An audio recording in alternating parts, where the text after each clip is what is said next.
Ela vivia em silêncio, sufocada dentro de um lar que parecia perfeito. Mas tudo mudou quando descobriu mensagens que revelavam um plano cruel. A confiança se desfez e a tensão virou um abismo entre a razão e o medo, até que uma queda misteriosa colocou toda a verdade à beira do colapso. Se esta história te interessou, não se esqueça de se inscrever no canal e diga de que cidade você está assistindo, continuando. O som da cidade de São Paulo entrava abafado pelas janelas do amplo apartamento na região dos Jardins. Lá fora, buzinas, vozes, a vida pulsando em ritmo frenético. Lá dentro, o silêncio pesava como uma coberta úmida sobre os ombros de Marina. Ela embalava o pequeno Gabriel nos braços, sentindo o peso do bebê de apenas 3 meses contra seu peito, enquanto a barriga de 6 meses de gestação pressionava suas costelas. A árvore de Natal ainda estava montada na sala, suas luzes piscando em um ritmo suave, quase hipnótico. Era início de janeiro, e a árvore deveria ter sido guardada há dias, mas Marina não tinha forças para contrariá-lo. Não mais. Ela aprendeu ao longo dos 4 anos de casamento que questionar Eduardo era abrir uma porta que não levava a diálogo, mas a explicações intermináveis sobre como ela não entendia as coisas, sobre como estava sensível demais, sobre como ele só queria o melhor para a família. Marina aprendeu a andar de forma silenciosa pelo apartamento, a não fazer barulho com panelas na cozinha, a evitar telefonemas longos, a sorrir nas fotos que ele postava nas redes sociais mostrando a família perfeita. Aprendeu a sobreviver. O relógio marcava 18 horas quando a chave girou na fechadura. Marina sentiu o corpo se enrijecer automaticamente. Eduardo entrou com o terno impecável, gravata ainda no lugar, maleta, de couro na mão. Ele era bonito, disso ninguém duvidava. Cabelos escuros sempre bem cortados, barba feita, postura ereta. Um empresário de sucesso aos 38 anos, sócio de uma consultoria financeira que atendia grandes empresas. Nas festas e reuniões sociais, era o centro das atenções, sempre com uma palavra generosa, um gesto gentil, um sorriso que conquistava. Em casa, era diferente. Eduardo, meu amor, o Gabriel dormiu agora há pouco, Marina disse baixinho, tentando evitar que o bebê acordasse. Ele assentiu sem olhar para ela, colocando a maleta sobre o aparador da entrada. Jantou? Ainda não. Estava esperando você chegar. Eduardo caminhou até a sala, afrouxou a gravata e se sentou no sofá de couro italiano. Marina conhecia aquela postura. Era a postura do homem que tinha algo a dizer, algo que ela não ia gostar de ouvir. Colocou Gabriel delicadamente no berço portátil ao lado do sofá e ficou em pé esperando. Recebi uma ligação hoje, ele começou, sem tirar os olhos do celular. Da Renata. Marina sentiu o estômago se contrair. Renata. O nome que ela via salvo no celular dele como Floricultura Vivenda. Um disfarce tão óbvio que chegava a ser ofensivo. Renata, a sócia dele na empresa, a mulher elegante e articulada que aparecia nos eventos corporativos, sempre impecável, sempre ao lado de Eduardo, sempre com um sorriso que parecia saber de algo que Marina desconhecia. Ah, Marina respondeu, mantendo a voz neutra. Alguma coisa importante? Eduardo finalmente levantou os olhos para ela. Ela precisa passar aqui mais tarde. Questões de trabalho. Vai ficar para o jantar. Não era um pedido, era uma informação. Marina assentiu, sentindo a familiar sensação de impotência subir pela garganta como bile. Vou preparar alguma coisa, então. Não precisa se incomodar, Eduardo disse, voltando ao celular. Vou pedir comida, japonesa. Você sabe que a Renata gosta. Claro que ela sabia. Renata gostava de sashimi, de vinho branco gelado, de conversas sobre investimentos e estratégias corporativas que deixavam Marina completamente de fora. Renata tinha 32 anos, era formada em economia, falava 3 idiomas e nunca havia tido filhos. Renata era tudo que Marina sentia que não era mais. Marina tinha 29 anos, mas se sentia envelhecida além da conta. Formada em pedagogia, havia trabalhado em uma escola particular até engravidar de Gabriel. Eduardo convenceu ela, com aquela calma persuasiva que ele tinha, de que seria melhor ficar em casa, cuidar do bebê, focar na família. Afinal, ele ganhava bem o suficiente para sustentá-los. Por que ela precisava se desgastar? Marina concordou, na época achando que era amor, proteção. Só percebeu depois que era controle. A conta bancária estava em nome dele. O carro estava em nome dele. O apartamento, embora ela acreditasse que fosse dos dois, estava registrado apenas no nome de Eduardo. Até o visto de permanência de Marina, que era colombiana naturalizada brasileira, havia passado por um processo que Eduardo coordenou, escolhendo os advogados, assinando os papéis, decidindo tudo. Marina percebeu tarde demais que não tinha nada que fosse realmente seu, nem sua liberdade. Enquanto preparava o quarto de hóspedes para a eventual visita prolongada de Renata, algo que já tinha acontecido outras vezes, sob o pretexto de reuniões que se estendiam até tarde, Marina sentiu uma pontada na barriga. A bebê se mexeu com força, como se protestasse contra a tensão que tomava conta do corpo da mãe. Marina colocou a mão sobre a barriga redonda e respirou fundo. Calma, Sofia. Ela sussurrou para a filha que ainda estava por nascer. Vai ficar tudo bem. Mas ela não tinha certeza disso. Às 20 horas a campainha tocou. Marina abriu a porta e se deparou com Renata, impecável como sempre, vestindo um conjunto de calça e blazer cinza que provavelmente custava mais do que Marina gastava em roupas em um ano inteiro. Renata sorriu, mas o sorriso não chegou aos olhos. Marina, que bom te ver, ela disse entrando sem esperar convite. Eduardo está? Na sala, Marina respondeu fechando a porta. O jantar foi uma experiência surreal. Eduardo e Renata conversavam sobre fluxos de caixa, aquisições, parcerias estratégicas, enquanto Marina comia em silêncio, sentindo-se invisível na própria casa. Em certo momento, Eduardo colocou a mão sobre a mão de Renata na mesa, um gesto que ele explicou segundos depois, como um cumprimento por ela ter fechado um contrato importante. Marina engoliu o nó na garganta e fingiu não ver. Depois do jantar, Eduardo disse que precisavam discutir alguns documentos no escritório. Marina começou a recolher os pratos quando Renata a interrompeu. Deixa que eu ajudo, ela disse, levantando-se. Não precisa, Marina respondeu, mas Renata já estava levando pratos para a cozinha. Na cozinha, longe de Eduardo, Renata se virou para Marina com uma expressão que não era exatamente hostil, mas também não era amigável. Havia algo calculado em seus olhos, como se cada palavra que estivesse prestes a dizer tivesse sido ensaiada mentalmente antes. Você sabe que o Eduardo te ama, né? Ela disse, lavando as mãos na pia com movimentos deliberadamente calmos. Ele é um homem bom, trabalhador, provedor. Você tem sorte, sabe? Muitas mulheres sonhariam em ter um marido assim. Marina não respondeu, continuando a guardar as louças na máquina de lavar com as mãos tremendo levemente. Cada prato que colocava parecia pesar toneladas. Sentia o olhar de Renata sobre ela, estudando-a, medindo cada reação. Renata se aproximou, encostando-se na bancada de mármore com uma casualidade estudada. Eu sei que você passa por momentos difíceis. A gravidez, o bebê pequeno, deve ser extremamente cansativo.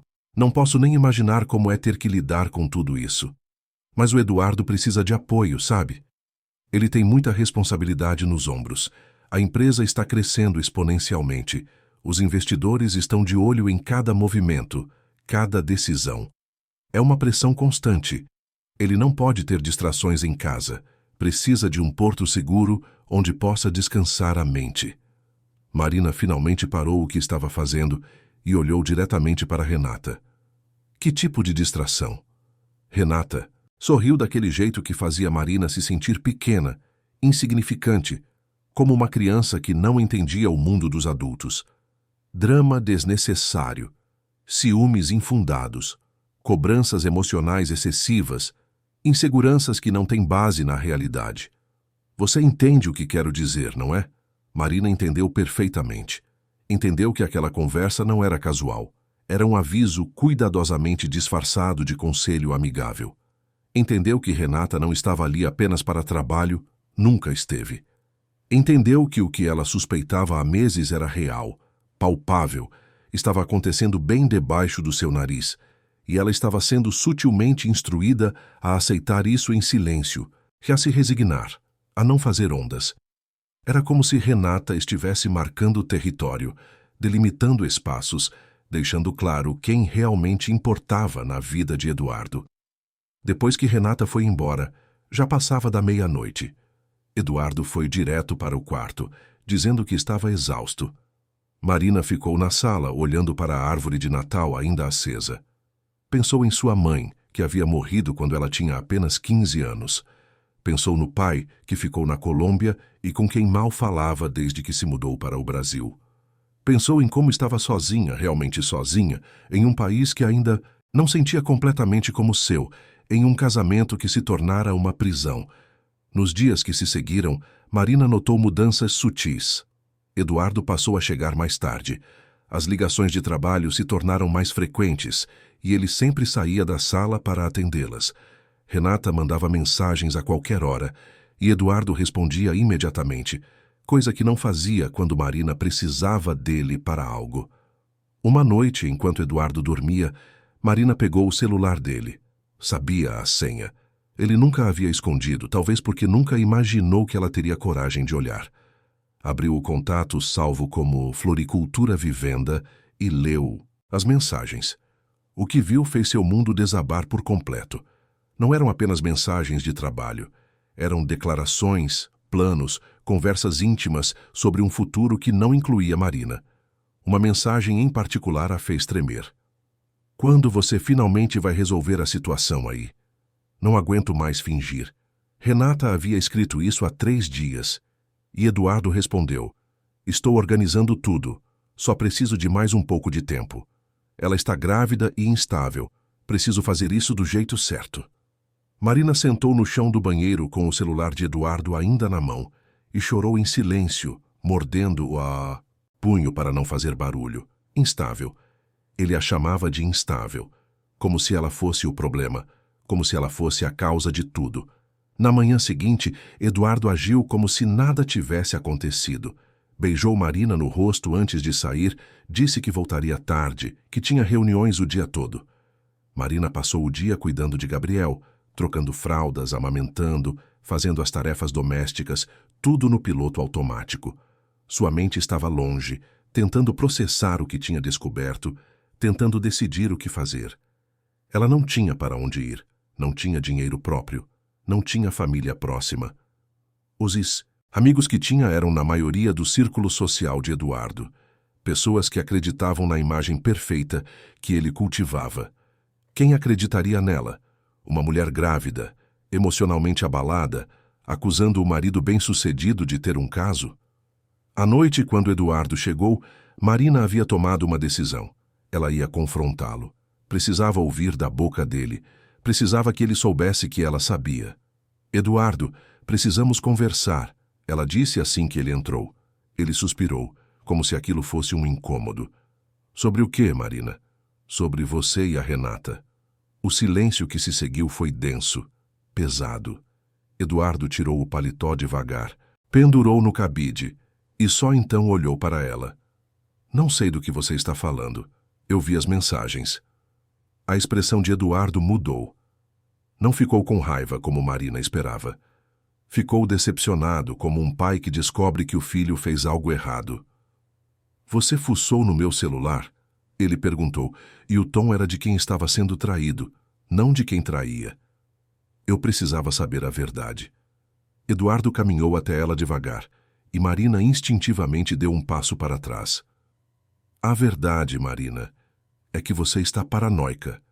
A gravidez está mexendo com sua cabeça. Renata é minha sócia, minha colega de trabalho. Essas mensagens que você viu estão fora de contexto. Fora de contexto. Marina sentiu a voz subir, algo raro para ela. Ela falou sobre resolver a situação, sobre você estar organizando tudo. Você respondeu que eu estou instável. Eduardo suspirou novamente, colocando as mãos nos quadris. Estava falando sobre a situação da empresa, Marina. Temos um investidor difícil que está causando problemas. E sim, você está instável. Olha para você agora, gritando, acusando. Você acha que isso é normal? Marina sentiu as lágrimas começarem a cair. Não era assim que deveria ser. Ela havia imaginado que ele negaria no início, mas depois admitiria, pediria desculpas, talvez até dissesse que ia mudar. Mas ele estava virando tudo contra ela, fazendo ela duvidar da própria sanidade. Eu não sou louca, ela sussurrou. Ninguém disse que você é louca, amor, Eduardo disse, suavizando o tom, aproximando-se dela. Você está grávida, cansada, hormonal, isso é normal. Mas você precisa confiar em mim. Eu cuido de você, do Gabriel, da nossa família. Você acha que eu arriscaria tudo isso? Marina queria acreditar. Parte dela, a parte que estava exausta, que não tinha forças para lutar, queria acreditar que talvez estivesse mesmo exagerando, interpretando mal as coisas. Mas havia outra parte, menor mas persistente, que sabia que algo estava profundamente errado. Naquela noite, Marina não conseguiu dormir. Ficou deitada ao lado de Eduardo, ouvindo sua respiração tranquila, perguntando-se como ele conseguia dormir tão bem, enquanto ela se afogava em dúvidas e medo. Ao amanhecer, tomou uma decisão. Ia ligar para o único número que tinha guardado secretamente, um número que havia anotado meses atrás, quando desconfiou pela primeira vez que algo estava errado. Era o número do Dr. Geraldo, pai de Eduardo, um senhor de 72 anos, médico, aposentado, homem de poucas palavras, mas de muita observação. Ela não sabia se ele acreditaria nela, mas precisava tentar. Está gostando dessa história? Conte-me qual a sua opinião dessa história e como você acha que ela irá acabar. Marina esperou até o meio da manhã seguinte, quando Eduardo saiu para mais uma reunião para fazer a ligação. Suas mãos tremiam enquanto discava o número do Dr. Geraldo. O telefone tocou 3 vezes antes que a voz grave e pausada atendesse. Alô? Dr. Geraldo, é a Marina, a esposa do Eduardo. Houve uma pausa breve do outro lado da linha. Marina? Que surpresa! Está tudo bem? Ela não sabia por onde começar. Não sabia se devia começar, mas as palavras saíram, atropeladas, carregadas de uma urgência que ela não conseguia mais conter. Eu preciso conversar com o senhor. É sobre o Eduardo e eu, sobre nós, sobre coisas que estão acontecendo. Dr. Geraldo ficou em silêncio por alguns segundos que pareceram eternos. Você está em casa agora? Sim. Vou aí. Não fale nada para o Eduardo ainda. Chego em 1 hora. Marina desligou o telefone com o coração disparado. Tinha dado o primeiro passo. Tinha pedido ajuda. Agora só restava esperar e torcer para que Dr. Geraldo pudesse, de alguma forma, ajudá-la a enxergar um caminho que ela não conseguia ver sozinha. Enquanto esperava, Marina deu banho em Gabriel, trocou suas roupas, preparou uma mamadeira. Os gestos automáticos da maternidade a acalmavam momentaneamente, mas a ansiedade continuava ali, pulsando sob a superfície. Pensou em tudo o que diria ao sogro, em como explicaria sem soar como uma mulher desequilibrada, sem parecer que estava inventando coisas por ciúmes ou insegurança. A campainha tocou exatamente 58 minutos depois da ligação. Marina abriu a porta e se deparou com o Dr. Geraldo, um homem alto, de cabelos grisalhos bem penteados, óculos de armação fina e uma expressão séria, mas não intimidadora. Ele vestia calça social e camisa, nada muito formal, mas sua postura transmitia a autoridade natural, a autoridade de quem passou a vida cuidando de pessoas, diagnosticando problemas, buscando soluções. Marina, ele disse, entrando e olhando ao redor do apartamento, como se procurasse algo específico. Onde está o Gabriel? Dormindo no quarto. A soneca da manhã. Ele assentiu e caminhou até a sala, sentando-se na poltrona ao lado do sofá. Marina sentou-se à sua frente, as mãos cruzadas sobre a barriga, tentando organizar os pensamentos. Pode falar, ele disse simplesmente. Estou ouvindo. E Marina falou. Contou sobre os últimos meses, sobre como Eduardo havia mudado sutilmente, sobre Renata, sobre as mensagens no celular, sobre a conversa na cozinha, sobre o confronto da noite anterior e como Eduardo havia virado tudo contra ela, fazendo-a duvidar da própria percepção. Falou sobre o controle financeiro, sobre não ter acesso a contas, sobre como tudo estava em nome dele, sobre como se sentia presa, sem opções, sem saída. Dr. Geraldo ouvia em silêncio, os dedos entrelaçados, a expressão neutra mas atenta. Quando Marina terminou, exausta pelo desabafo, ele respirou, fundo antes de falar. Marina, vou ser honesto com você. Meu filho sempre foi muito focado em controle, desde criança. Gostava de organizar as coisas do jeito dele, de ter certeza de que tudo estava sob seu comando. Achei que era só um traço de personalidade forte, determinação. Mas às vezes me pergunto se não criei um homem que precisa controlar tudo ao seu redor para se sentir seguro. Marina sentiu lágrimas começarem a se formar. O senhor acredita em mim? Dr. Geraldo olhou diretamente para ela.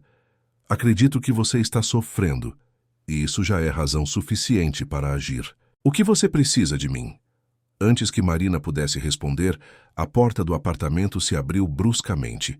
Eduardo entrou com o rosto vermelho, os olhos fixos no pai.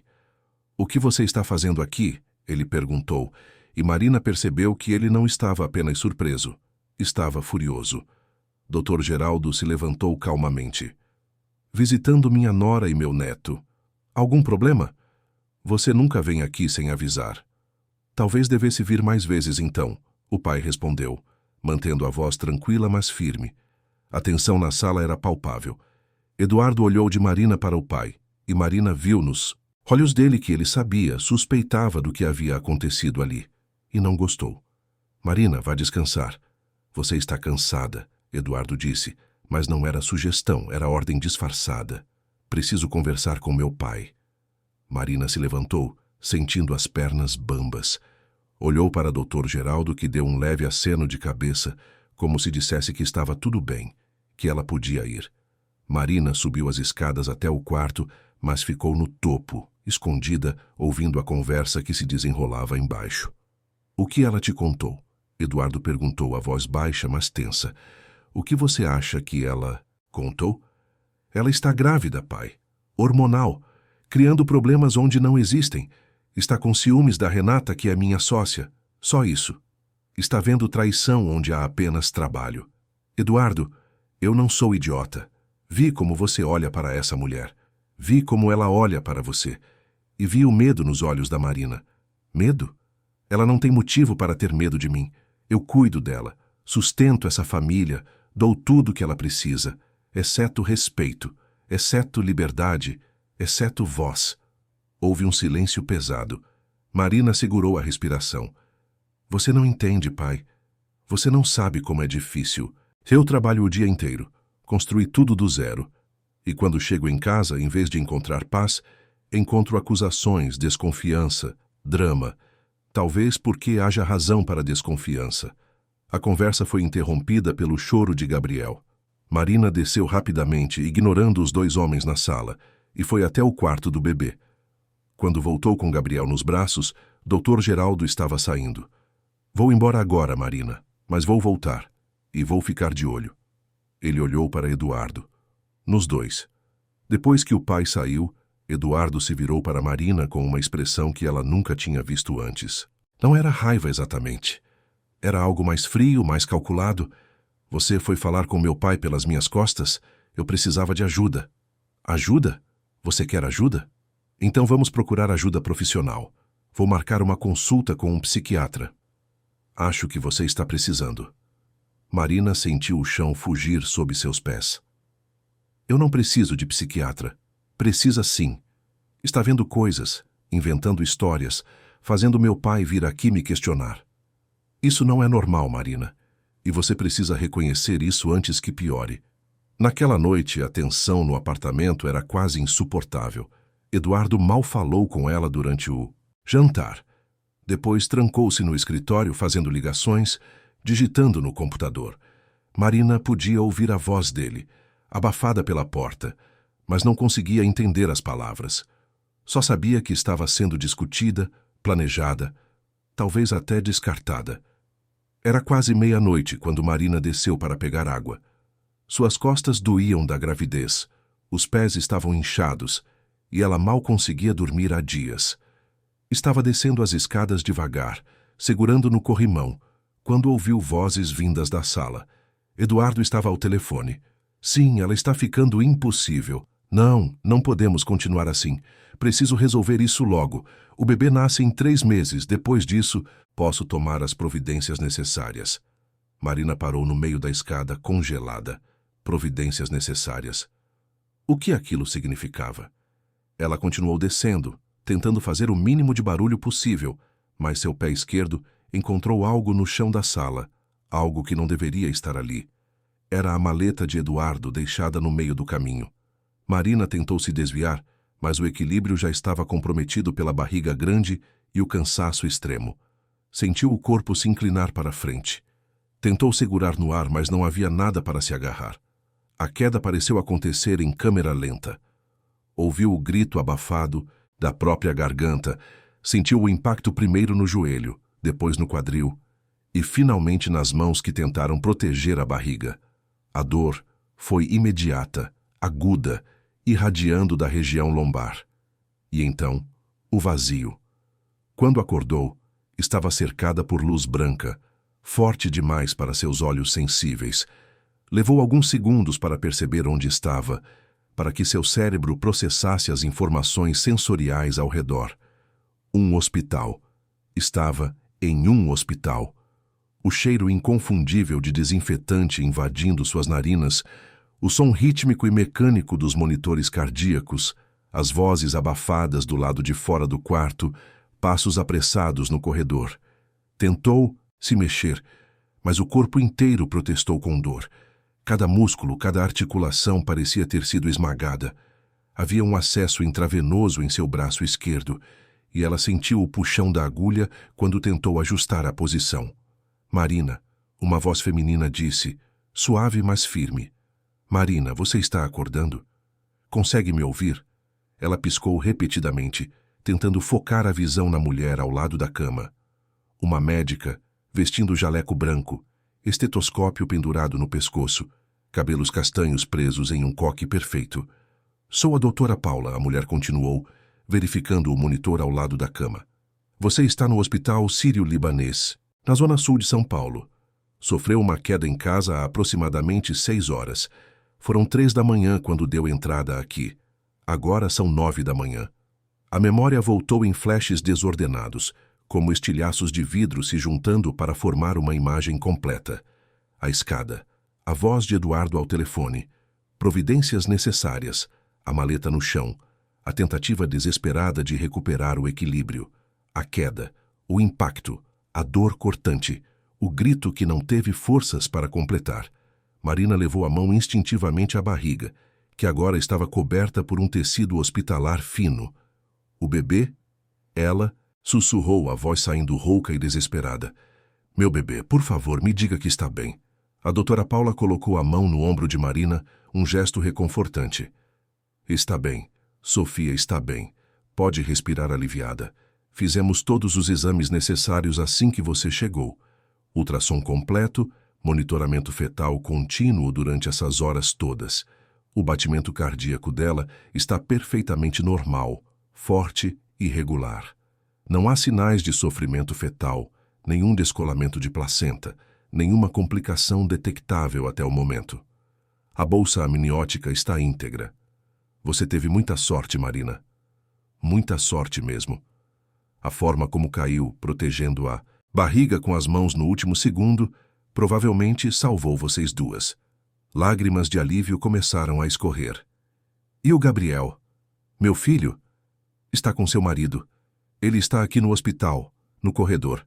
Quer que eu o chame? Marina ia dizer que sim, mas então se lembrou. Lembrou da conversa que ouviu. Lembrou da maleta no meio do caminho. Lembrou de tudo. Não. Ainda não. A doutora Paula pareceu perceber algo na hesitação de Marina. Está tudo bem? Há algo que você queira me contar?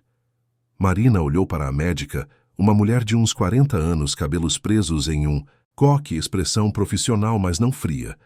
Queria contar, queria gritar, queria dizer que aquela queda não foi acidente, que foi resultado de negligência, de descaso, de uma vida inteira sendo empurrada para as sombras. Mas as palavras não saíam. Estou só cansada, ela mentiu. Vou enviar a assistente social para conversar com você. É procedimento padrão em casos de quedas domésticas durante a gravidez. Depois que a médica saiu, Marina ficou sozinha com seus pensamentos. Pensou em como havia chegado até ali.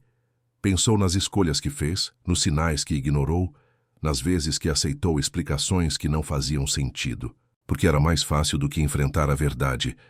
Pensou em Gabriel, em como protegê-lo. Pensou em Sofia, ainda por nascer, e em que tipo de vida ela teria se Marina continuasse aceitando aquilo tudo em silêncio. Meia hora depois, uma mulher entrou no quarto com passos medidos e uma presença que transmitia tanto profissionalismo quanto empatia. Apresentou-se como Carla, assistente social do hospital, especializada em casos de violência doméstica e situações de vulnerabilidade. Tinha por volta de 50 anos, cabelos curtos tingidos de um tom avermelhado, óculos de leitura pendurados em uma corrente no pescoço e uma expressão que demonstrava ter visto muito na vida, mas ainda não ter perdido a capacidade de se importar. Sentou-se ao lado da cama com uma prancheta, uma caneta e uma expressão neutra, mas profundamente atenta. Marina, preciso fazer algumas perguntas de rotina. Ela começou, a voz calma e sem julgamento. São perguntas que fazemos para todas as pacientes que dão entrada aqui após quedas domésticas durante a gravidez. É protocolo do hospital, nada pessoal. Pode me contar, com suas próprias palavras, como foi a queda? Marina respirou fundo, sentindo a dor nas costelas ao expandir os pulmões. Podia continuar mentindo, protegendo Eduardo, mantendo a fachada perfeita que havia construído ao longo dos anos. Ou podia começar a falar, começar a usar a voz que tinha guardado, sufocado, enterrado por tanto tempo. Decidiu tentar. Eu estava descendo a escada para pegar água. Era tarde, quase meia-noite. Estava com muita sede, não conseguia dormir. Quando cheguei na sala, havia uma maleta no meio do caminho. Uma maleta de couro marrom, grande, do meu marido. Ele costuma deixar as coisas largadas pela casa.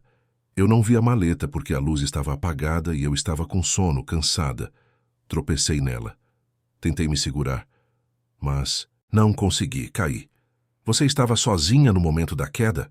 Marina hesitou. Tecnicamente não estava sozinha. Eduardo estava em casa, mas estava tão distante, tão ausente, que era como se ela estivesse completamente sozinha no mundo. Meu marido estava em casa, mas no escritório dele. Ele trabalha muito, fica até tarde fazendo ligações, resolvendo problemas da empresa. Ele te ajudou imediatamente quando você caiu? Marina pensou com dificuldade, tentando reconstruir os momentos após o impacto. A memória estava fragmentada, nebulosa. Lembrava da dor lancinante, lembrava de ter gritado ou tentado gritar, mas o som saiu abafado, fraco. Lembrava de ouvir passos rápidos. Lembrava de ser erguida do chão, mas não com cuidado, mais como se fosse um objeto que precisava ser removido dali rapidamente. Lembrava de ser colocada no banco de trás do carro, da corrida até o hospital, das luzes da cidade passando borradas pela janela. Mas os detalhes exatos, as palavras ditas, as expressões faciais, tudo isso era vago. Não me lembro bem dos detalhes. Estava em choque, acho. Sei que ele me trouxe para cá. Carla anotou algo na prancheta, seus olhos se estreitando levemente, como se estivesse processando não apenas as palavras, mas tudo o que não estava sendo dito entre elas. Ela colocou a caneta de lado por um momento e se inclinou levemente para a frente. Marina, vou fazer uma pergunta mais pessoal agora, e quero que saiba que pode responder com total honestidade. Nada do que você disser aqui será usado contra você. Estamos aqui para te ajudar para garantir sua segurança e a segurança dos seus filhos. Então me diga, com sinceridade, você se sente segura em casa? Era uma pergunta simples, direta, mas carregada de um peso enorme. 4 palavras que abriam a porta para uma verdade que Marina vinha evitando admitir até para si mesma.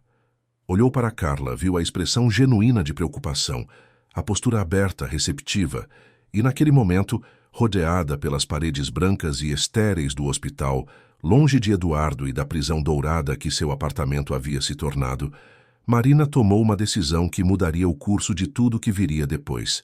Não, ela sussurrou, a palavra saindo tão baixa que Carla teve que se aproximar ainda mais para ouvir. Não me sinto segura. Carla ergueu os olhos da prancheta, encontrando o olhar de Marina. Pode me contar mais sobre isso? E Marina começou a falar. Devagar no início, depois mais rápido, as palavras saindo em torrente como se uma represa tivesse se rompido. Falou sobre o controle, sobre Renata, sobre as mensagens, sobre a conversa que ouviu, sobre não ter dinheiro, sobre não ter para onde ir. Falou até ficar sem ar, até sentir que havia colocado para fora tudo que guardava há tanto tempo. Carla ouvia, anotava, fazia perguntas pontuais. Quando Marina terminou, ela colocou a prancheta de lado e segurou a mão de Marina. Marina, o que você me contou é muito sério. Vou documentar tudo e passar para a equipe médica. Também vou acionar nosso protocolo de proteção. Você não está sozinha. Pela primeira vez em muito tempo, Marina sentiu algo que tinha esquecido como era. Esperança. Carla ergueu os olhos da prancheta, encontrando o olhar de Marina com uma intensidade que era ao mesmo tempo profissional e profundamente humana. Pode me contar mais sobre isso? Por que não se sente segura? E Marina começou a falar. Devagar no início, as palavras saindo com dificuldade, como se cada uma delas pesasse toneladas. Depois, mais rápido, ganhando coragem conforme percebia que Carla realmente estava ouvindo, realmente se importava. As palavras saíram em torrente, como se uma represa que vinha se acumulando há anos tivesse finalmente se rompido. Falou sobre o controle sutil, mas constante, sobre como Eduardo gerenciava cada aspecto de sua vida. Falou sobre Renata, sobre as mensagens que encontrou, sobre a conversa na cozinha que mais pareceu uma ameaça velada. Falou sobre a discussão que teve com Eduardo depois que Dr. Geraldo visitou o apartamento, sobre como ele sugeriu que ela precisava de um psiquiatra, como se o problema estivesse na cabeça dela e não na realidade que viviam. Falou sobre não ter acesso à conta bancária, sobre não ter dinheiro próprio, sobre como tudo, absolutamente tudo, estava em nome dele. Falou sobre sentir que estava sendo apagada, silenciada, como se sua voz não tivesse importância, como se suas necessidades não importassem. Falou até ficar sem ar, até sentir que havia colocado para fora tudo o que guardava há tanto tempo, todo o veneno que vinha envenenando sua alma silenciosamente. Carla ouvia com atenção absoluta, anotando pontos específicos, fazendo perguntas pontuais quando necessário, mas principalmente apenas criando espaço para que Marina falasse. Quando Marina finalmente terminou, exausta pelo esforço emocional, Carla colocou a prancheta de lado e segurou a mão de Marina com firmeza. Marina, o que você me contou é muito sério. Mais sério do que você talvez perceba. O que você descreveu são sinais clássicos de violência psicológica e controle coercitivo. Vou documentar tudo, palavra por palavra, e passar para a equipe médica. Também vou acionar nosso protocolo de proteção para mulheres em situação de vulnerabilidade. Você não está sozinha. Tem uma rede aqui que vai te apoiar. Pela primeira vez em muito tempo, Marina sentiu algo que tinha esquecido como era. Esperança, pequena, frágil, mas ali, pulsando fracamente em seu peito. Mas a esperança durou pouco. 2 horas depois, Eduardo entrou no quarto, com os olhos vermelhos, a aparência cuidadosamente descuidada de alguém que passou a noite em claro preocupado. Trazia Gabriel nos braços, e o bebê choramingava baixinho, claramente precisando da mãe. Marina, ele disse, a voz embargada de uma emoção que parecia genuína, mas que Marina já não sabia mais se era real ou ensaiada. Graças a Deus você está bem. Fiquei tão preocupado, tão desesperado. Ele se aproximou da cama, entregou Gabriel para ela. Marina pegou o filho nos braços, sentindo o peso familiar, o cheiro reconfortante. O bebê imediatamente se acalmou contra seu peito. Como você está se sentindo? Eduardo perguntou sentando-se na cadeira ao lado da cama, inclinando-se para a frente com uma postura de marido devotado. Dolorida, mas aliviada que a Sofia está bem. Eu também. Quando vi você no chão da sala, pensei que ia te perder. Pensei que ia perder vocês duas. Foi o momento mais assustador da minha vida. Marina o observou cuidadosamente. Havia algo nos olhos dele, algo que ela não conseguia decifrar. Medo genuíno? Culpa? Ou apenas a performance calculada de um homem que sabia que estava sendo observado? As enfermeiras disseram que você conversou com uma assistente social. Eduardo continuou, o tom casual, mas com uma ponta de tensão. Isso é normal em casos de queda? É protocolo do hospital. E o que você contou para ela? Marina hesitou. Sabia que essa pergunta viria. Sabia que Eduardo precisaria saber exatamente o que ela havia dito para poder controlar a narrativa, para poder se proteger.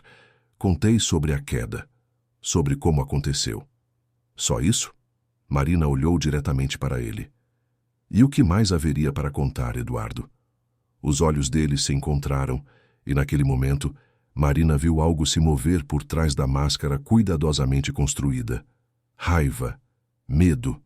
Mas Eduardo rapidamente recuperou a compostura. Nada, claro. Só quero ter certeza de que você está bem, de que não está confusa com os medicamentos, com o trauma. Às vezes, quando passamos por situações difíceis, podemos interpretar as coisas de forma distorcida. Lá estava novamente, a sutileza venenosa, a semente da dúvida sendo plantada. Você está confusa, você está interpretando mal. Você não pode confiar na sua própria percepção. Estou lúcida, Eduardo, perfeitamente lúcida. Antes que ele pudesse responder, a porta se abriu e Dr. Geraldo entrou. Seu olhar foi direto para Marina, depois para Eduardo e finalmente para o neto nos braços da mãe. Marina, vim assim que soube. Como você está? Melhor agora, Dr. Geraldo. Obrigada por vir. Eduardo se levantou, claramente incomodado com a presença do pai. Pai, não precisava ter vindo. Está tudo sob controle. Eu decido onde preciso ou não estar. Eduardo respondeu, o tom firme, mas não agressivo. E quero conversar com os médicos da Marina. Quero entender exatamente o que aconteceu. Já falei com os médicos. Foi um acidente doméstico.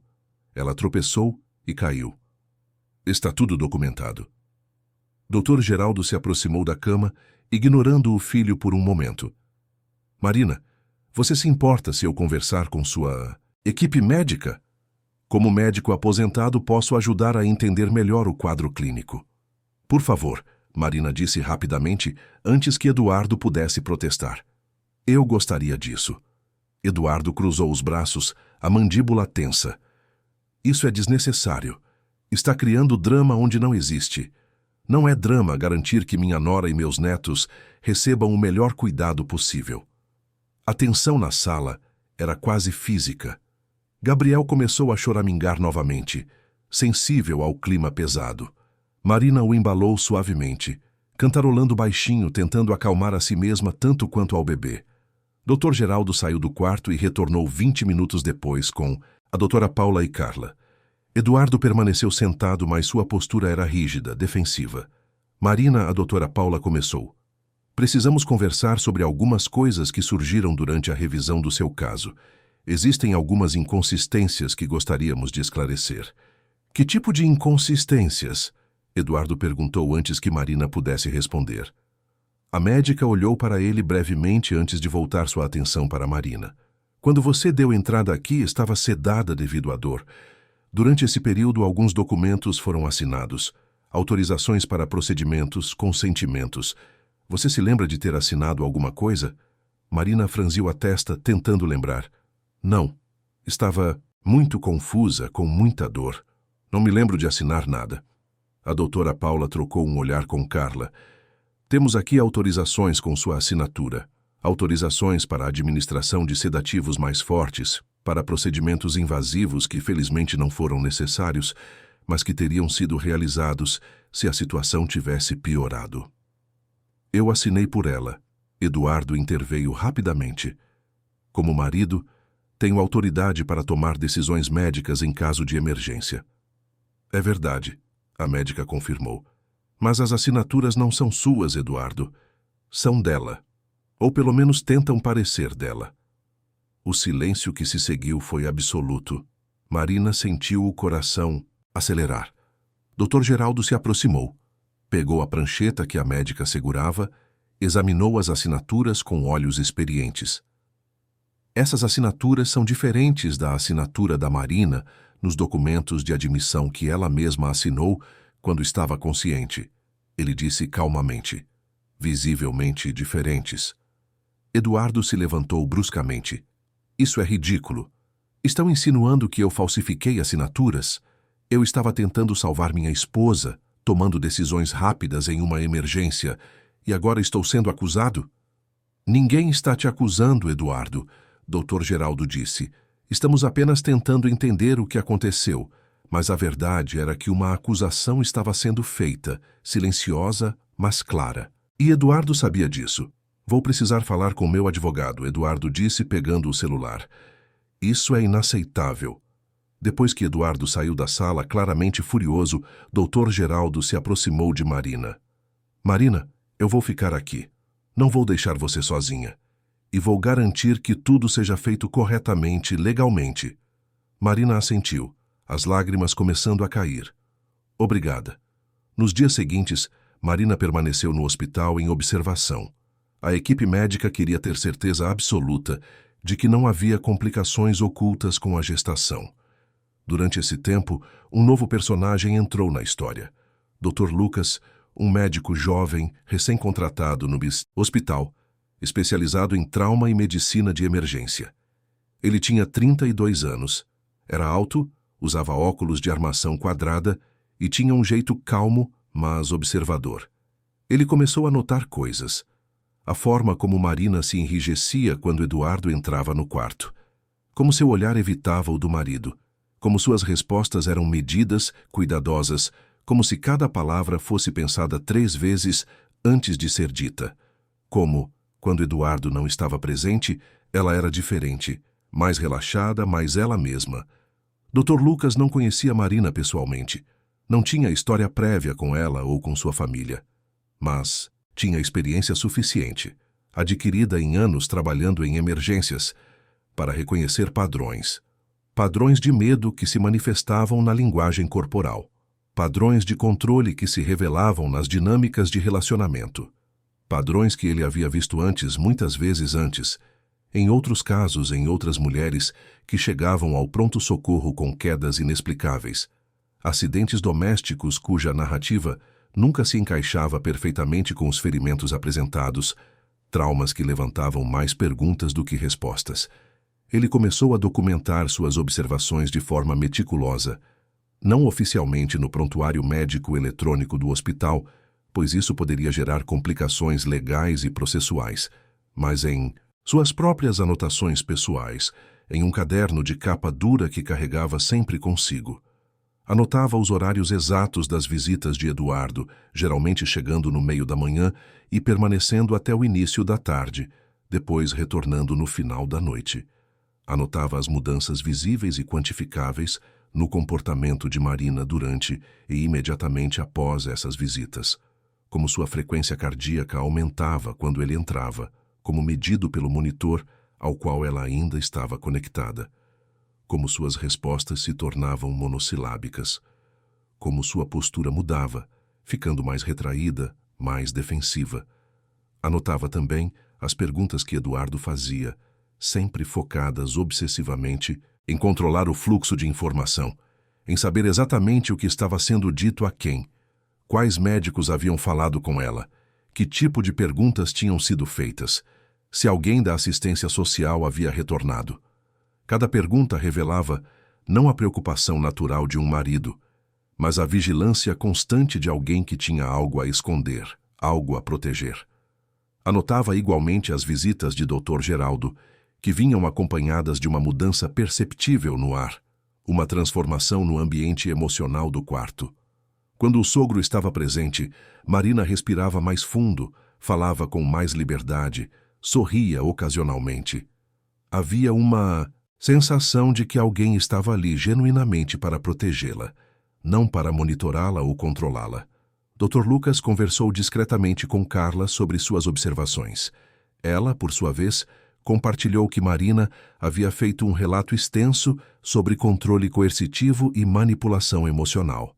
Juntos, eles começaram a construir um quadro mais completo, uma imagem que ia muito além de um simples acidente doméstico. Dr. Lucas não estava ali para salvar Marina no sentido dramático ou heróico. Não era seu papel assumir esse tipo de responsabilidade, mas estava ali, presente e atento, para registrar o que tantas outras pessoas preferiam não ver, para documentar os sinais sutis que frequentemente passavam despercebidos até que fosse tarde demais. E seu registro, suas observações cuidadosas e metodicamente organizadas, se tornariam crucialmente importantes muito em breve, quando o sistema jurídico finalmente fosse acionado. Enquanto isso, do lado de fora do hospital, outra peça do quebra-cabeça estava se movendo. Renata havia percebido que algo havia mudado. Eduardo estava distante, tenso, preocupado de um jeito que ela nunca tinha visto antes. As mensagens entre eles, antes frequentes e íntimas, haviam praticamente cessado. Quando ela perguntou o que estava acontecendo, ele disse apenas que Marina havia sofrido um acidente e que as coisas estavam complicadas. Renata, mulher inteligente e estratégica, percebeu imediatamente o perigo. O que antes parecia ser apenas uma relação extraconjugal com um homem poderoso e interessante, agora tinha o potencial de se transformar em algo que poderia manchar sua reputação, sua carreira, sua vida cuidadosamente construída. Ela não podia permitir que seu nome fosse associado a um escândalo, muito menos a algo que envolvesse um possível caso de violência doméstica. Ela começou a apagar rastros, deletou mensagens, removeu fotos do celular, criou distância física e emocional, cancelou reuniões que seriam apenas os dois, passou a responder e-mails de trabalho de forma extremamente profissional, sem nenhum resquício de intimidade. Estava se protegendo, e Eduardo sabia disso. E ficou sozinho, exatamente no momento em que mais precisava de um aliado. Uma semana após a queda, depois de exames diários que confirmavam que tanto Marina quanto Sofia estavam estáveis e fora de perigo imediato, Marina recebeu alta do hospital. Mas não foi para casa. Não voltou para o apartamento nos Jardins, onde havia passado os últimos 4 anos da sua vida. Por recomendação enfática de Carla, com o apoio incondicional de Dr. Geraldo, e após uma reunião com a equipe multidisciplinar do hospital, decidiu-se que ela iria temporariamente para a casa do sogro. Era uma medida de proteção, uma forma de garantir que ela tivesse espaço e segurança para se recuperar física e emocionalmente sem a pressão constante da presença de Eduardo. Essa decisão causou uma discussão explosiva entre pai e filho, a primeira vez que Dr. Geraldo realmente confrontou Eduardo de forma direta e sem subterfúgios. A conversa aconteceu no corredor do hospital. Vozes contidas, mas tensas, enquanto Marina aguardava no quarto, ouvindo fragmentos da discussão através da porta entreaberta. Ela é minha esposa, pai, minha família, mãe dos meus filhos. Ela volta para casa comigo. É onde ela pertence, Eduardo havia dito, a voz carregada de indignação, como se fosse a vítima de uma injustiça absurda. Ela vai ficar onde se sentir segura, Eduardo. E neste momento, depois de tudo o que aconteceu, depois de todas as inconsistências que surgiram, depois de tudo que ela me contou e que a equipe do hospital documentou, isso não é na sua casa, Dr. Geraldo respondeu. E pela primeira vez em muito tempo, Marina viu o homem idoso, geralmente tão comedido e diplomático, impor limites claros e inflexíveis ao filho adulto. Você está acreditando nas palavras dela contra as minhas? Depois de tudo que fiz, depois de ter construído uma vida, uma família, você está me tratando como se eu fosse um criminoso? Estou tratando você como alguém cujo comportamento levantou preocupações sérias. Estou agindo como um pai que percebeu tarde demais que algo estava profundamente errado.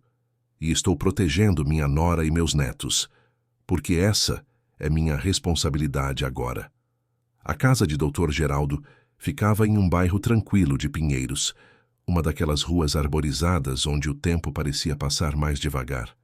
Era um sobrado construído nos anos 70, de arquitetura tradicional paulistana, com janelas grandes, paredes sólidas e um pequeno jardim na frente, onde cresciam jasmins e uma velha mangueira. Tinha um ar de solidez, de permanência, de um lugar onde gerações haviam crescido e vivido suas vidas. A casa respirava história, memórias, estabilidade, tudo que Marina sentia que havia perdido. Marina se instalou no quarto de hóspedes do segundo andar.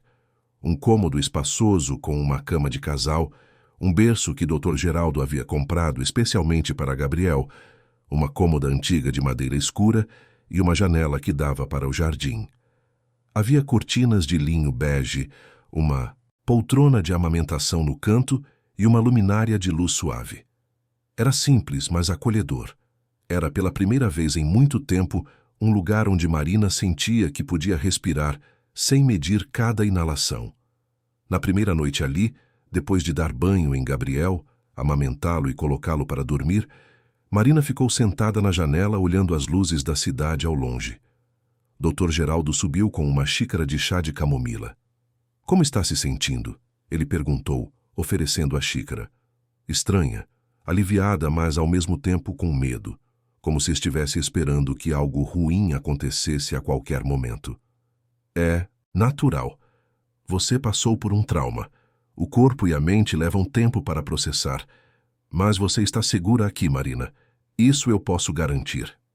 E pela primeira vez em muito tempo, Marina dormiu uma noite inteira sem sobressaltos, sem acordar a cada barulho, sem sentir que precisava estar em constante estado de alerta. Dormiu profundamente, exausta, mas finalmente em um lugar onde não precisava ter medo. Mas a batalha estava apenas começando, e ambos sabiam disso. Nos dias que se seguiram à mudança para a casa de Dr. Geraldo, Marina começou lentamente a reconstruir pedaços de si mesma que havia perdido pelo caminho. Acordava sem medo, amamentava Gabriel sem pressa, conversava com o sogro durante o café da manhã sobre assuntos cotidianos, triviais, reconfortantes em sua normalidade. Era uma vida simples, mas era uma vida onde ela podia respirar. Eduardo ligava todos os dias, às vezes múltiplas vezes ao dia. Queria saber quando ela voltaria para casa. Queria marcar visitas para ver Gabriel. Queria conversar, explicar, reconciliar.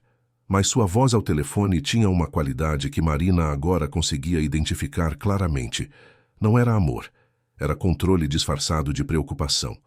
Dr. Geraldo sugeriu, com a delicadeza de quem sabe que está tocando em feridas profundas, que Marina procurasse ajuda legal. Indicou uma advogada especializada em direito de família e casos de violência doméstica. Doutora Beatriz tinha 50 anos, cabelos grisalhos cortados curtos, olhos penetrantes e uma reputação de ser implacável quando se tratava de proteger seus clientes. Marina, depois de escutar tudo que você me contou, preciso ser honesta com você. Doutora Beatriz disse durante a primeira consulta, que aconteceu na sala de estar da casa de Dr. Geraldo. O que você viveu é violência psicológica sistemática, controle coercitivo, e temos base legal para solicitar medidas protetivas. Mas vai ser um processo difícil. Seu marido tem recursos, tem conexões, tem uma imagem pública impecável. Eu sei, Marina respondeu, a voz firme apesar do medo que sentia. Mas não posso voltar para aquela vida. Não posso criar meus filhos naquele ambiente. Então, vamos reunir tudo o que tivermos. Cada mensagem, cada e-mail, cada recibo, cada documento que mostre o padrão de controle. Vamos construir um caso que seja impossível de ignorar. E foi exatamente isso que fizeram. Marina, com a ajuda de Dr. Geraldo, começou a recuperar documentos que havia guardado ao longo dos anos. Extratos bancários que mostravam que ela não tinha acesso à conta conjunta.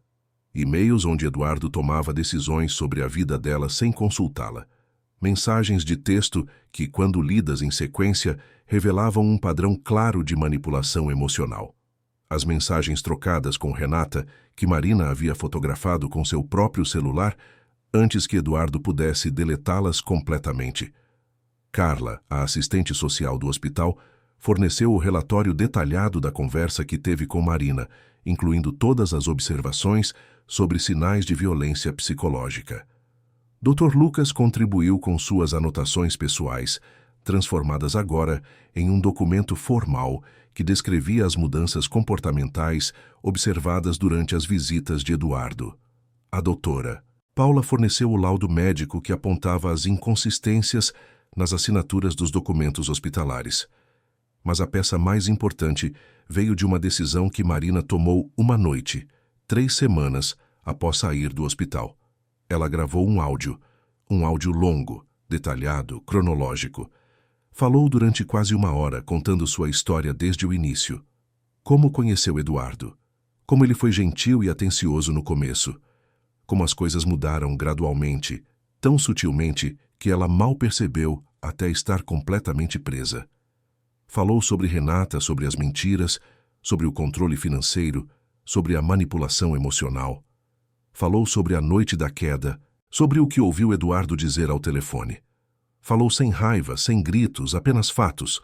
Sua voz era calma, medida, mas absolutamente firme. Era uma voz que havia encontrado seu poder novamente. Enviou esse áudio para Dr. Geraldo com uma mensagem. Se algo acontecer comigo, se eu voltar para ele e não conseguir sair novamente, você tem isso. Você tem minha verdade. Dr. Geraldo ouviu o áudio inteiro, sentado sozinho em seu escritório, e quando terminou, havia lágrimas nos olhos. Não eram lágrimas de pena, eram lágrimas de respeito por uma mulher que havia encontrado coragem suficiente para documentar sua própria história, para garantir que sua voz seria ouvida, não importa o que acontecesse. Mas Marina não precisou desaparecer para que sua voz fosse ouvida. A verdade, documentada metodicamente, começou a ganhar força por si própria. Doutora Beatriz entrou com um pedido de guarda provisória de Gabriel e de medidas protetivas contra Eduardo. O pedido foi baseado em tudo que haviam reunido: documentos, relatos médicos, testemunhos, evidências digitais. Era um caso sólido, cuidadosamente construído, impossível de descartar como drama ou exagero. Eduardo contratou o melhor advogado que o dinheiro podia pagar. Dr. Fernando, um homem de 60 anos, experiente, astuto, conhecido por ganhar casos impossíveis. Ele tentou desqualificar Marina. Argumentou que ela estava emocionalmente instável devido à gravidez. Sugeriu que havia inventado a história da relação extraconjugal por ciúmes infundados. Apresentou Eduardo como um pai dedicado, um empresário respeitável, um homem que apenas queria sua família de volta. Mas a juíza responsável pelo caso, doutora Márcia, não era facilmente impressionada por retórica. Ela tinha 48 anos, havia visto inúmeros casos de violência doméstica ao longo de sua carreira e sabia reconhecer os padrões. Leu cada documento. Ouviu o áudio que Marina havia gravado. Chamou as testemunhas para depor. Quando Carla testemunhou, descreveu com precisão clínica os sinais de controle coercitivo que observou. Quando o Dr. Lucas falou, apresentou suas anotações detalhadas sobre as mudanças comportamentais de Marina. Quando a doutora Paula foi chamada, explicou as inconsistências nas assinaturas e a tentativa de Eduardo de tomar decisões médicas sem o consentimento adequado da paciente. E então veio o momento mais tenso. Renata foi convocada. Ela tentou manter a compostura, vestida impecavelmente, falando com a voz controlada de sempre. Mas quando confrontada com as mensagens recuperadas, quando questionada sobre a natureza de seu relacionamento com Eduardo, quando perguntada diretamente se havia tentado destruir evidências, ela começou a se contradizer. Sua história não batia, suas explicações tinham falhas óbvias, e quanto mais tentava se defender, mais se expunha. A audiência durou 3 dias. No final do 3º dia, quando todos os testemunhos haviam sido ouvidos, todas as evidências apresentadas, doutora Márcia fez uma pausa antes de dar seu veredito. Analisei cuidadosamente todos os elementos deste caso. Ela começou, a voz firme ecoando pela sala de audiências. E o que vejo aqui não é uma disputa simples de guarda. Vejo um padrão sistemático de controle psicológico e emocional. Vejo uma mulher que foi deliberadamente isolada, financeiramente dependente, emocionalmente manipulada. Vejo evidências de infidelidade conjugal negada, mas documentada. Vejo tentativas de falsificação de documentos. E vejo, acima de tudo, uma mãe que está lutando para proteger seus filhos de um ambiente tóxico. Ela pausou, olhando diretamente para Eduardo. Portanto, determino que a guarda provisória do menor Gabriel permaneça com o avô paterno, Dr. Geraldo, que demonstrou capacidade e vontade de garantir um ambiente seguro e estável. As visitas do pai serão supervisionadas até que ele complete um programa obrigatório de terapia e demonstre mudanças comportamentais consistentes. Marina terá acesso irrestrito ao filho e receberá suporte financeiro adequado, incluindo acesso imediato à conta conjunta e uma pensão mensal. Medidas protetivas permanecem em vigor, proibindo Eduardo de se aproximar de Marina sem autorização judicial. O silêncio na sala era absoluto. Eduardo estava pálido, seu advogado já folheando papéis para preparar um recurso. Renata, sentada no fundo da sala, levantou-se discretamente e saiu antes que alguém pudesse abordá-la. Dr. Geraldo fechou os olhos em alívio. E Marina, sentada ao lado de Doutora Beatriz, sentiu lágrimas silenciosas escorrerem pelo rosto. Mas não eram lágrimas de tristeza, eram lágrimas de libertação. Os meses que se seguiram foram de reconstrução. Marina deu à luz Sofia em agosto, um parto tranquilo em um hospital diferente, cercada por pessoas que a apoiavam genuinamente. Dr. Geraldo estava lá, segurando sua mão. Doutora Beatriz enviou flores. Carla visitou no dia seguinte. Dr. Lucas, que havia se tornado um amigo improvável ao longo do processo, trouxe um presente para o bebê. Eduardo visitava Gabriel 2 vezes por semana, sempre supervisionado por um profissional designado pelo tribunal. As visitas eram tensas, formais, desprovidas da espontaneidade que deveria existir entre pai e filho. Gabriel, ainda muito pequeno para entender a situação, reagia com indiferença ao pai, preferindo o colo do avô ou da mãe. Eduardo cumpria as sessões de terapia ordenadas pelo tribunal, mas era difícil saber se havia verdadeira mudança ou apenas performance calculada. Renata deixou a empresa que compartilhava com Eduardo e abriu sua própria consultoria. Mudou-se para outra cidade, Curitiba, recomeçando em um lugar onde seu nome ainda não estava associado ao escândalo. Ela nunca pediu desculpas a Marina, nunca reconheceu seu papel no sofrimento causado. Simplesmente desapareceu, protegendo a própria reputação como sempre havia feito. Marina, pela primeira vez em anos, começou a fazer planos para seu próprio futuro. Com o acesso à conta bancária restaurado e a pensão garantida, ela tinha segurança financeira. Começou a procurar trabalho na área de educação, sua verdadeira paixão que havia abandonado por pressão de Eduardo. Matriculou-se em um curso de especialização em psicopedagogia. Fez amizades com outras mães no grupo de apoio que Carla havia recomendado. Dr. Geraldo revelou-se um avô dedicado e presente de um jeito que talvez não tivesse sido com o próprio filho. Acordava de madrugada para ajudar com Gabriel quando o bebê chorava. Cantava cantigas antigas que aprendeu com sua própria mãe. Levava o neto para passeios no parque e confessou a Marina, em uma noite particularmente honesta, que cuidar dos netos estava lhe ensinando lições sobre paternidade que ele gostaria de ter aprendido décadas atrás. Dr. Lucas, o médico que havia observado tudo com olhos clínicos mas compassivos, permaneceu uma presença discreta mas constante na vida de Marina. Não havia romance entre eles, não ainda, talvez nunca. Mas havia respeito mútuo, uma amizade construída sobre bases sólidas de honestidade e empatia. Ele a visitava ocasionalmente, sempre com um pretexto médico, checando se ela estava se recuperando bem do parto, se Sofia estava ganhando peso adequadamente. Mas ambos sabiam que era mais do que isso. Era a afirmação silenciosa de que ele viu, ele testemunhou, ele acreditou quando poucos o faziam. Marina aprendeu, gradualmente, a confiar em sua própria voz novamente. Não a voz alta que grita, mas a voz firme que fala com clareza e autoridade. Aprendeu a dizer não sem se justificar excessivamente.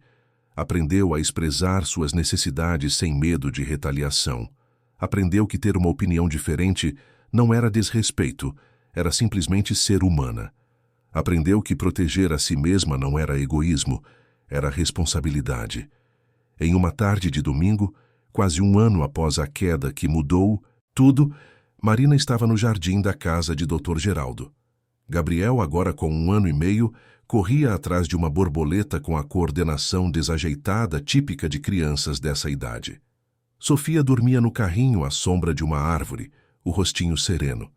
Dr. Geraldo preparava churrasco na churrasqueira, assobiando uma música antiga.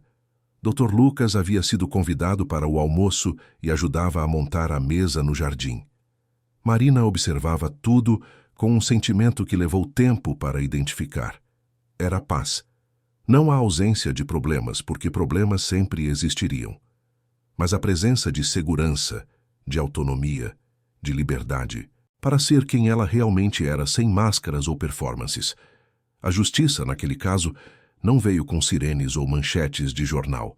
Não houve prisão dramática ou reconhecimento público. Veio de forma mais silenciosa, mas não menos poderosa. Veio através de documentos cuidadosamente arquivados, de vozes baixas que se recusaram a ser silenciadas, de profissionais que fizeram seu trabalho com integridade, de um sistema que, quando pressionado adequadamente e apresentado com evidências irrefutáveis, finalmente funcionou como deveria. Veio através do tempo. O tempo necessário para que a verdade deixasse de ser uma acusação contestável e se tornasse um fato documentado, já arquivado, impossível de negar. O tempo necessário para que Marina recuperasse sua força. O tempo necessário para que padrões se revelassem com clareza absoluta.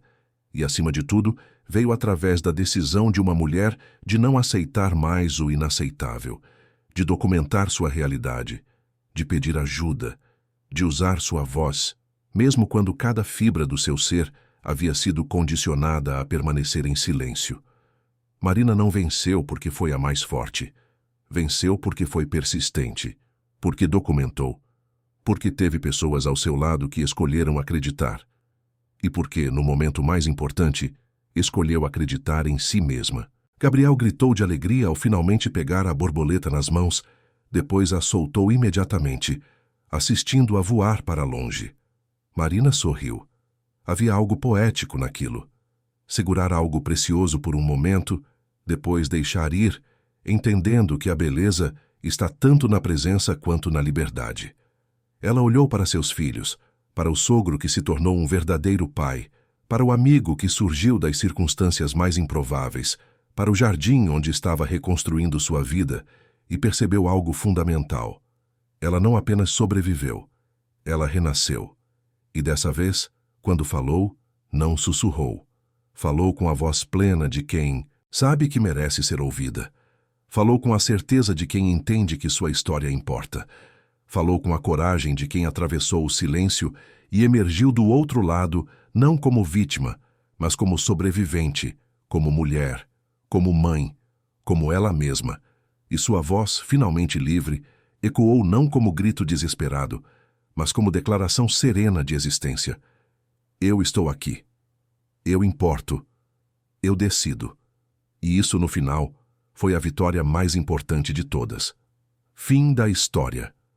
Queridos ouvintes, esperamos que a história de Marina tenha tocado o seu coração profundamente. Se você se emocionou com essa jornada de superação e reconstrução, deixe seu like, inscreva-se no canal e conte nos comentários o que mais te marcou nessa narrativa.